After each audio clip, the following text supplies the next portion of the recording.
ख्रिस्त में मसीह भाइयों बहनों, सबों को जय यीशु। आज समन्या काल का 26वां रविवार है और आज शुभ दिन में माता कलीसिया हम सबों को बतलाती है कि यीशु ख्रिस्त की आत्मा किसी भी व्यक्ति में काम कर सकता है, चाहे वह हमारे समूह का हो या ना हो।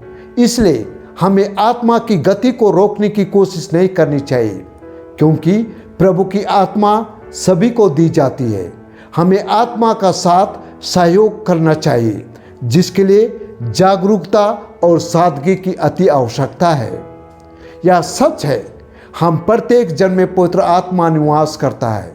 इसका साक्ष्य हमें पवित्र बाइबल देता है। उत्पत्ति ग्रंथ अध्याय 1 पद संख्या 26 में हम देखते हैं, ईश्वर ने हम सबों को पवित्र तृतीय ईश्वर के रूप में रचा, अर्थात पिता परमेश्वर, प्रभु यीशु और पवित्र आत्मा के रूप में रचा। इसका मतलब हम प्रत्येक मनुष्य पवित्र आत्मा के रूप में रचे गए हैं।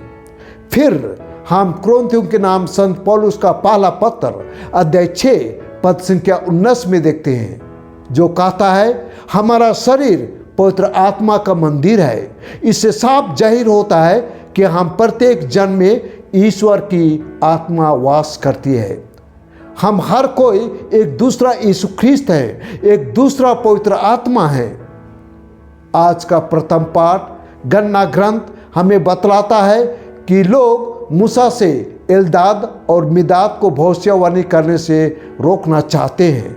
इसलिए कहते हैं, लेकिन मूसा उन्हें रोकने से इनकार करता है, क्योंकि उन दोनों को ईश्वर की आत्मा प्राप्त है और वे दोनों ईश्वर की ओर से भविष्यवाणी करते हैं। हाँ भाइयों बहनों, ईश्वर की आत्मा सबों को प्राप्त हुई है। जब हमने बपतिस्मा संस्कार ग्रहण किया, दृढ़ीकरण संस्कार ग्रहण किया, तब हम सबको पवित्र आत्मा दिया गया।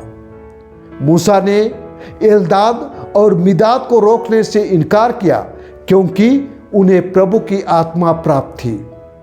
आज का द्वितीय पाठ याकूब के ग्रंथ अध्याय 5 पद संख्याएं 1 से 6 से लिया गया है, जो हमें बतलाता है कि धन हमें भ्रष्ट करता है और हमें अनंत जीवन प्राप्त करने में बाधा डालता है। यदि हम अपने धन संपत्ति पर बहुत अधिक ध्यान केंद्रित करेंगे तो हम निश्चय लालची बनेंगे और हमारे लालच के कारण हम जीवन में प्रभु की आत्मा के साथ जीवन जीने में विफल हो जाएंगे। और अगर हम प्रभु की आत्मा से प्रेरित जीवन यापन नहीं करेंगे तो निश्चय हम अनंत जीवन प्राप्त नहीं करेंगे। हाँ भाइयों बहनों, धन दौलत हमें भ्रष्ट करता है और हमारे दिल को पत्थर दिल बना देता है। और दूसरी मुख्य बात है कि हम मरने के पश्चात हम धन दौलत को अपने साथ साथ अगले जीवन में नहीं ले सकते हैं। इसलिए इस वर्तमान जीवन में हमें इसके पीछे भागने की जरूरत नहीं है, आवश्यकता नहीं है। यदि हम धन पर अपना ध्यान केंद्रित करेंगे तो हम निश्चय लालची और स्वार्थी बन जाएंगे और हमारा स्वार्थ और लुलुपता और लालच के कारण अपनी धार्मिकता और पवित्रता खो जाएंगे। इसलिए भाइयों बहनों, आज प्रभु यीशु हमें एक उच्च जीवन जीने के लिए बुलाते हैं, पवित्रता और धार्मिकता का जीवन जीने के लिए आमंत्रित करते हैं। लेकिन अगर हम धन दौलत को अधिक महत्व देंगे तो हमारा धन दौलत की लालच हमें धार्मिकता और पवित्रता के जीवन से दूर ले जाएगी और हम अनंत जीवन पाने से वंचित हो जाएंगे। इसलिए भाइयों बहनों, हमें धार्मिकता, पवित्रता और एक ऊंचे जीवन जीने की आवश्यकता है, जरूरत है। आज के पवित्र समाचार में हम आज के पहले पाठ के समान पाते हैं। यीशु के शिष्य दूसरों को यीशु का प्रचार करने से रोकना चाहते हैं, लेकिन प्रभु यीशु मूसा नबी के भांति उन्हें रोकने से इनकार करते हैं।